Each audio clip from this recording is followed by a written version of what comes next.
요 켜놓은 이유가 이렇게도 28수가 배치되어 있는 요것이 요 복극성을 중심으로 뽑아 올리면은 요것이 지평선에 거의 떨어집니다. 그런 이유는 뭐냐면 여기 천구의 적도와 태양이 다니는 황도길 주변을 이렇게 감싸고 있기 때문에 저 북극성은 말 그대로 북쪽에 가장 높은 곳에 항상 떠 있는 불변입니다. 불변. 나머지는 이렇게 적도와 항도 사이를 28수가 운행하기 때문에 지평선 가까이에서 보이는 별들이라는 것을 꼭 이해하셔야 돼요. 그래서 하늘 국적이 북극성 주변을 보면서 28수가 어디 갔지 이러면 평생 못 찾습니다.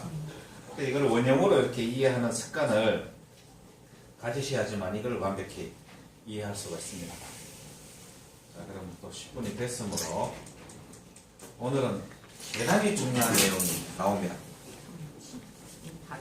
오늘은 천문요초 5성 두 번째 시간 강좌를 시작하도록 하겠습니다. 안녕하십니까.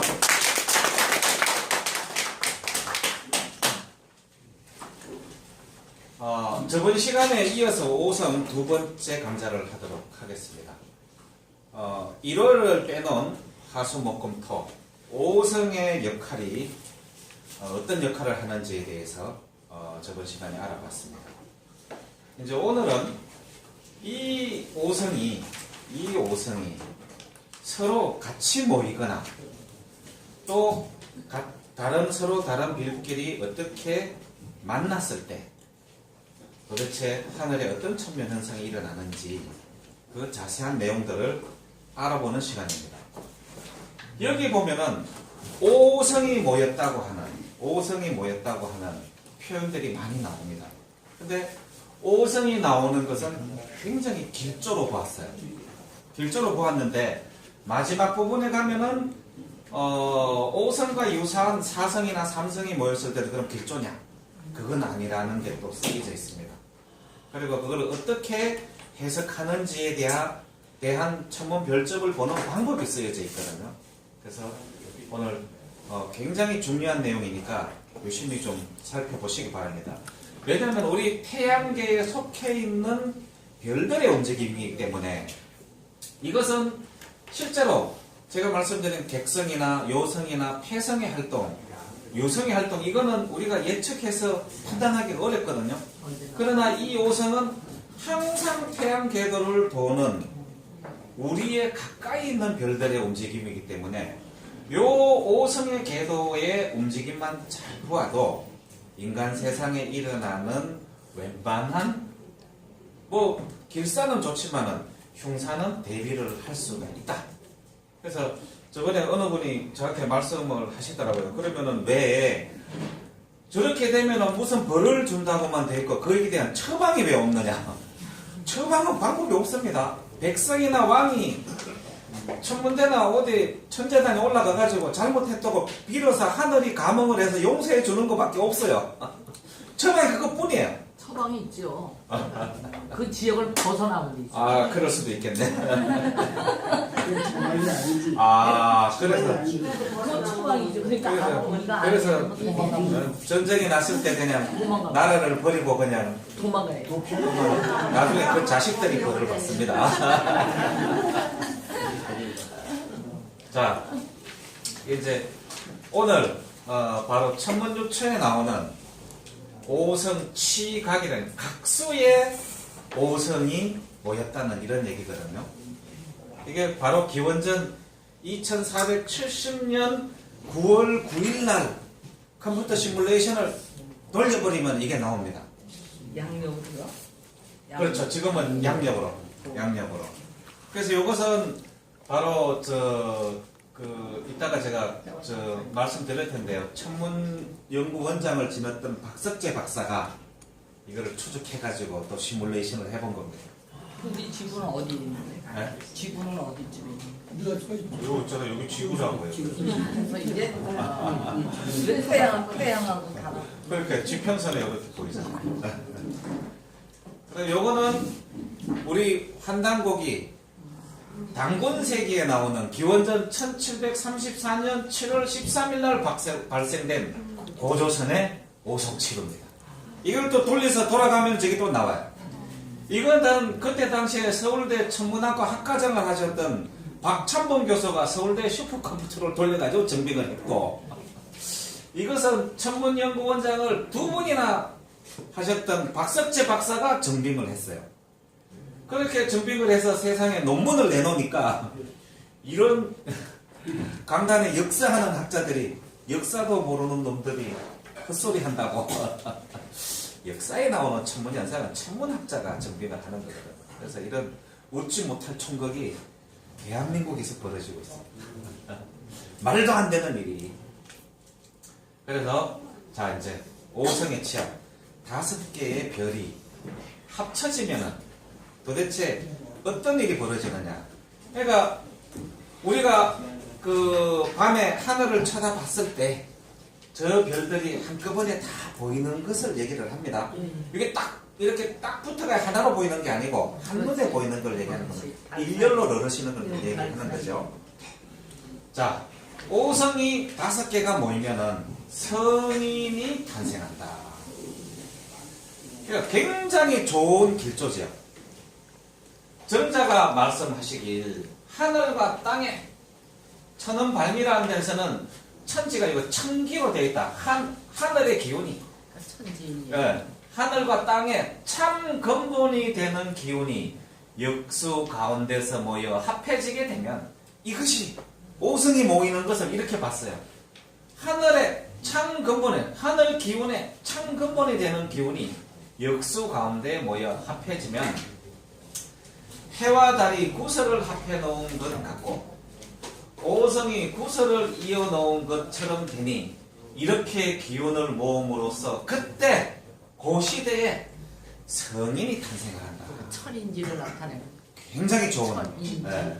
천인지. 그러니까 어떻게 보면은 하늘의 가장 그 뜻을 잘 지상에 와서 복원하고 묵백성들한테 가르쳐 줄 수 있는 성인이 온다는 그런 의미로 천인지. 보여집니다.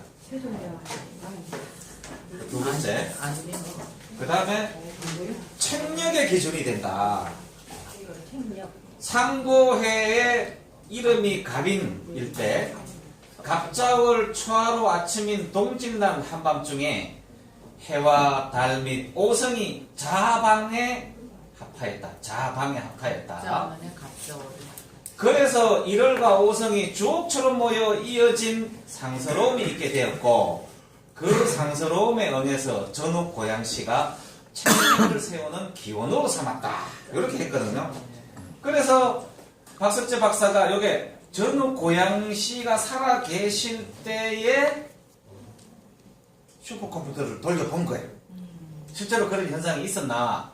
그래서 이제 오성 치각으로 배달국을 증거하다 해서 이제 박석재 그 박사께서 요 천문요초는 천문학자 이승지가 옛 기록들을 모아 편찬한 건데 요 수성, 금성, 화성, 목성, 토성의 한 곳에 모이는 오성 결집 기록을 중국의 사망오제의 하나인 전욱 고양시 기원전 2513년부터 2436년까지 있었는데 요때 확인을 할 수 있었다. 갑인년 기원전 2467년 해의 이름이 갑인일 때 갑자월 초하루 아침인 동짓날 한밤중에 해와 달 및 오성이 자방에 합하였다 해서 한국 아마추어 천문학회에서 오성 결집 현상을 30개 이상 발견을 했다는 소식을 듣고 4500년 전 천문 기록을 박석재 박사가 맞춰봤어요. 천문 소프트웨어를 돌리려니 박석재 박사 손이 벌벌벌 떨렸다. 왜? 사마오제의 역사는 신화라 그랬는데 맞다면 누군가 보고 기록한 거라는 거죠. 그래서 이게 과연 맞을까? 하고 딱 보니 기원전 2470년 9월 9일날 각소 자리에 오성이 딱 모여있는. 그래서 박석재 박사가 너무 놀래가지고 자 봐요. 각소 방향 그리고 여기에 자방이라 그랬죠. 자방은 바로 여기 북방을 얘기하면 자, 축, 인, 묘 이렇게 하죠. 네. 이쪽 북방에 자방에 그 다음에 각수 자리라고 그랬죠. 그리고 요 뭐라 그랬습니까? 각은 뭡니까? 여기 동방 청령 각한 저방 신미 결 요 각수 자리라는 얘기죠. 그래서 원래는 기원전 2467년보다 3년 전인 기원전 2470년 9월 새벽 각수 자리에 오성이 모여서 취각이라고 했다. 그래서 이거를 각수 자리에 모였다 해서 오성 취각을 실제로 있었는데 3년의 차이가 있지만 5천년 전 기록에서 3년의 오차례 천문학에서는 별 크게 의미를 두지 않는다. 실현됐다는 게 중요하다. 그러면은 지금으로부터 도대체 몇 년 전입니까?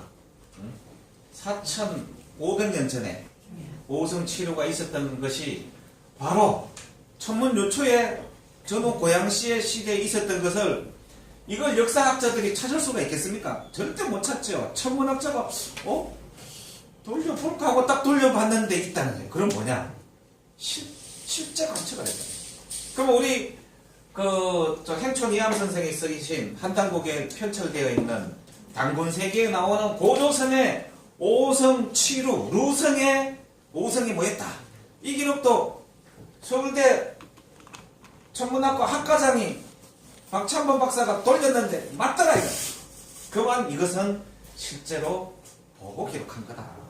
그래서 그렇다면 오성 시각의 발견은 어떤 의미가 있는가? 박석재 박사는 사망오제의 시대가 전설이 아니었다가 강조했다. 기원전 2707년에 등극한 치유한홍의 유물유적이 중국 전체에 산재에 있듯이 신화가 아니라는 거죠. 천문 기록을 통해 관측하는 천문대가 있었고 이를 통치하는 국가가 있었다고 초정할 수 있다는 점이고 이를 비슷한 시기 배달국의 역사 또한 허구가 아니라는 점으로 박석재 박사가 연결을 탁 지켜버렸습니다. 천문학자가 특히 단군세계에 나오는 오성치료 현상은 1993년 박찬범 교수와 나대일 박사의 단군조선시대 천문현상 기록의 과학적 긍정이라는 논문이 한국과학학회지에 발표가 되어버렸어요. 실제로 단군조선, 고조선 시대의 천문관측 기술은 동양 어느 나라보다 뒤지지 않는 뛰어난 관측 기술을 가지고 있었고 우리나라가 가지고 있는 이 기록이 중국 기록보다 수천 년을 앞섭니다. 3,000년. 네.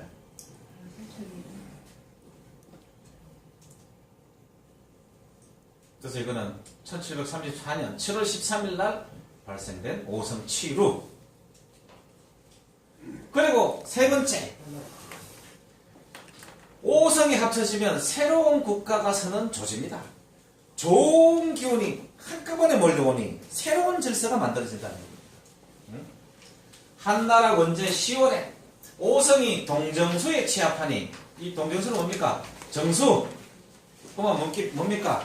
남방. 정기류성 장익진 할 때 요 정수를 얘기하는 겁니다. 여기에 무슨 별이 있었습니까? 활 쏘는 별이 있었죠. 여기에 낭성이 있었죠. 낭성. 저번 주에 강연 기억나시나요? 남방 정수에 취합하니 한 고제가 1000명을 받는 조짐으로 삼았다. 그래서 새로운 국가가 서는 조짐이다. 그 다음에 천하가 문명해지는 조짐이다. 송나라 건덕 5년 3월에 오성이 구슬을 깬 것처럼 연이어서 강루에 모이니 이 강루는 규수와 루수 사이라고 합니다.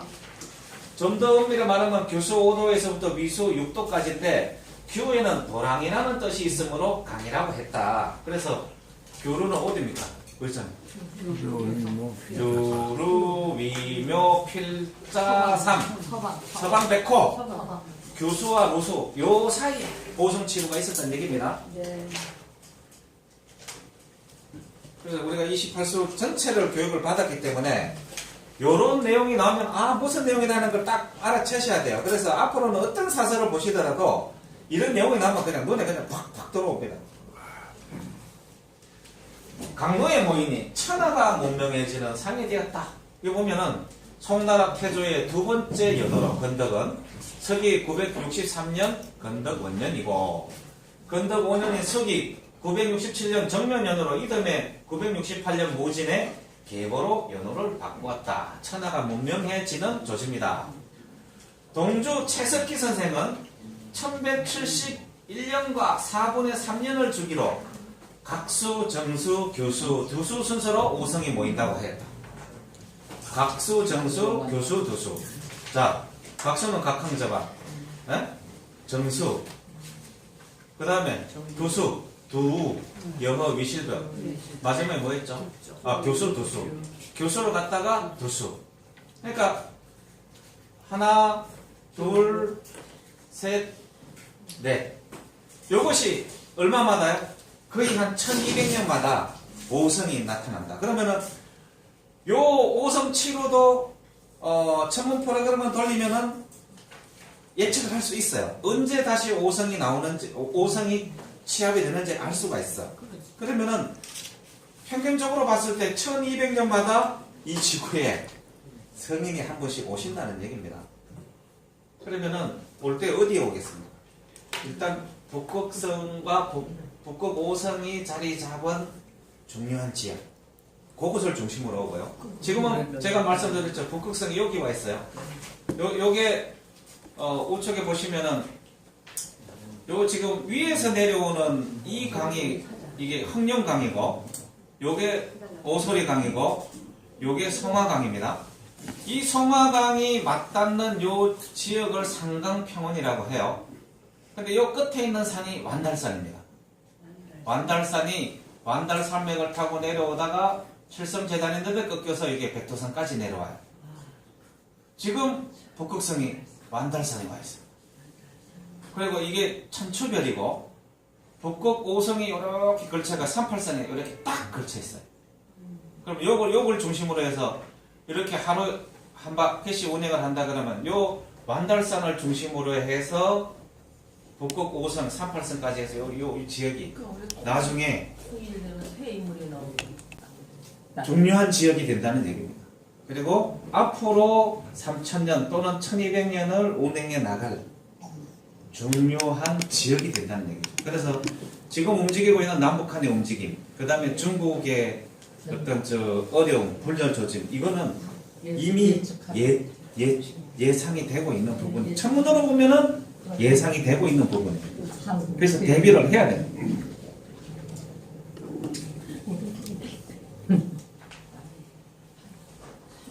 오성 변화의 유형.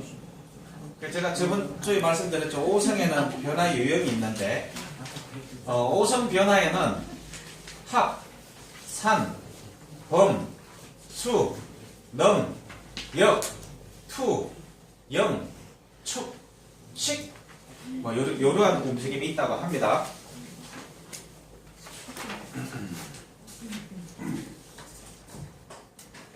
자, 합은 뭡니까? 같은 자리에 있는 것을 합이라고 하고, 두 번째, 산, 변하고 흩어져서 요성이 되는 것을 산이라고 한다. 아이고, 이게 진짜 재밌는데, 옛날에 우리 천문학자들은 도대체 이걸 어떻게 다 알았는지, 여기 보면은 목성이 만든 요성이 있고, 화성이 만든 요성이 있고, 토성이 만든 요성이 있고, 금성이 생한 요성이 있고, 수성이 생한 요성이 있어요. 있는데 모습이, 이 나중에 내가 이렇게 다 설명을 드릴 거니까 이거 봐요. 이게, 아니 별이 이렇게 생긴 걸 보셨어요?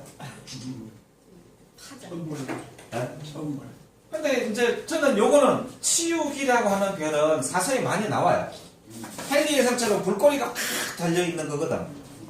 근데 이런 것을 보면 실제로 별의 불꼬리가 이렇게 생긴 걸 얘기하는 거거든요. 이건 별이 실제로 이렇게 생긴 걸 얘기하는 거고. 그래서 야, 이거 참 옛날에 많은 격도 없던 시절에 천문관들이 저것을 일일이, 근데 뭐 이런 별들이 요성이 나오면은 뭐 어떤 영향을 미친다는 게 또 자세하게 쓰여져 있어요. 저 만자 한 적은 몰라. 그거는 물어보셔도 제가 답변이 불가한 거다 모르기 때문에 본 적이 없는데 내가 어떻게 했냐고. 저 만천은 종교하고. 제가 진짜 너무 별도 우리는 보면 이렇게 그냥 별 하나 있는 줄 알잖아요. 그렇지 않아요. 그래서 이것을 요성이라 그래요. 참 대상하게 생겼죠. 그 다음에 범. 1초 이내로 별빛의 끝이 서로 미치는 것을 범이라는 거예요. 별 빛깔끼리 막 닦듯이 한다는 거. 네. 깎으라기가 서로 막 닦듯이 한다는 거. 아래로 가서 촉하는 것 역시 범이라고 한다. 수. 그 별자리 한 개 있는 것을 수라 한다. 갔다가 이렇게 순행하다가 역행하다가 잠깐 딱 멈추는 거 이걸 얘기하는 겁니다. 능. 서로 덮어 씌우면서 지나치는 것을 능이라고 하는데 갑자기 가린 것도 능이란다. 이렇게 가다가 이렇게 샥 가리고 가는 걸 얘기하겠죠. 그 다음에 역. 지나가는 것을 역이라고 하고 투. 서로 치는 것을 투라고 하는데 이게 부딪혔다가 떨어졌다 부딪혔다 이렇게 가는 경우도 있답니다. 근데 이거는 이해를 잘 못하겠어요. 어떤 연유인지. 그 영축 이거는 제가 설명을 한번 드렸어요.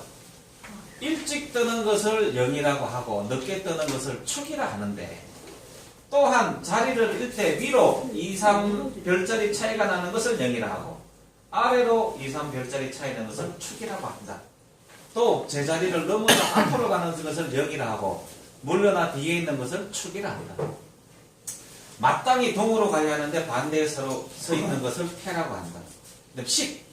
별 또는 달이 서로 능하는 것을 식이라고 한다.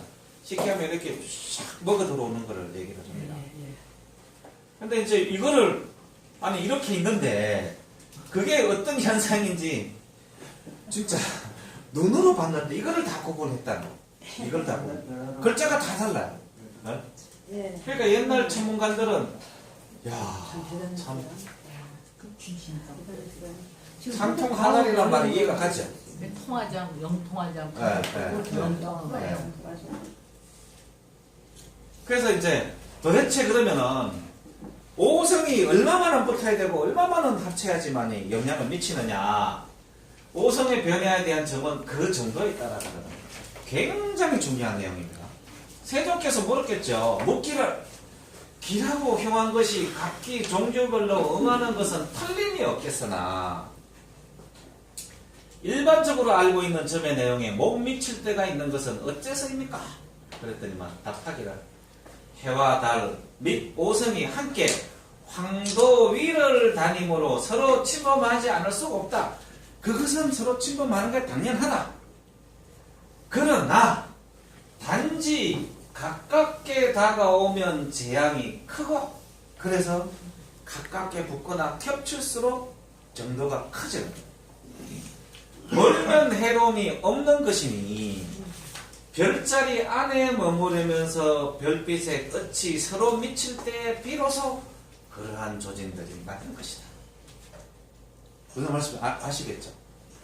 제 궤도로 가는데 일정한 거리를 떨어지고 가다가 어느 날 각 빛이 서로 이렇게 깍거리기가 맞닿을 정도로 가는 정도의 조짐이 있을 때 그 징후가 가장 강하게 나타난다는 그런 의미입니다. 그래서 보시면은 이제 요거 제가 한 5분 정도 쉬었다 강의를 할 거거든요. 그리고 요거 오셔가지고 꼭 이해를 하셔야 돼요. 자, 북극성은 우주의 불변입니다. 이것은 해가 지나 해가 떠 있으나 항상 그 자리에 있어요.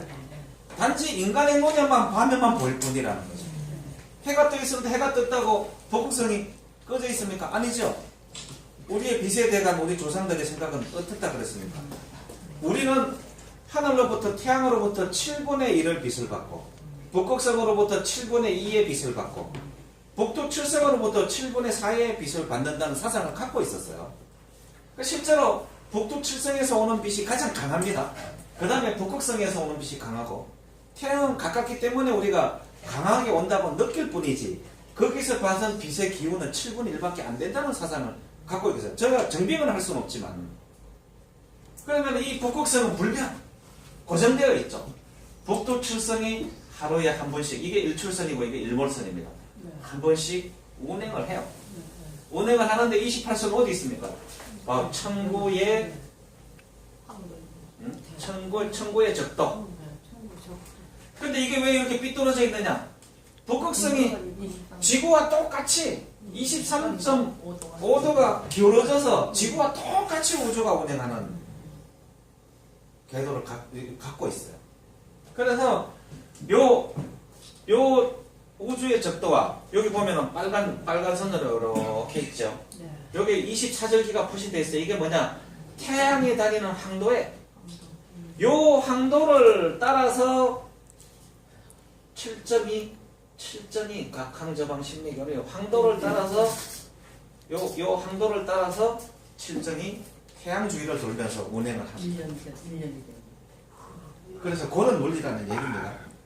그래서 이것을 구형으로 원형으로 이해를 해야지 평면으로 이해를 하면은 절대 전체를 다 이해할 수가 없다. 요렇게 보면 헷갈린다. 맞아요. 북극성을 쫙 뽑아 올려가지고 꼭대기 갖다 놓고 이렇게 원형으로 이해를 해야지만이 전문 요천은 완벽하게 이해를 할 수가 있다. 그래서 뒤에 또 내용이 길기 때문에 한 30분 했으니까 5분만 쉬었다가 마지막 또 강의를 하고 끝내도록 그렇게 하겠습니다. 요 앞에 나오셨어요?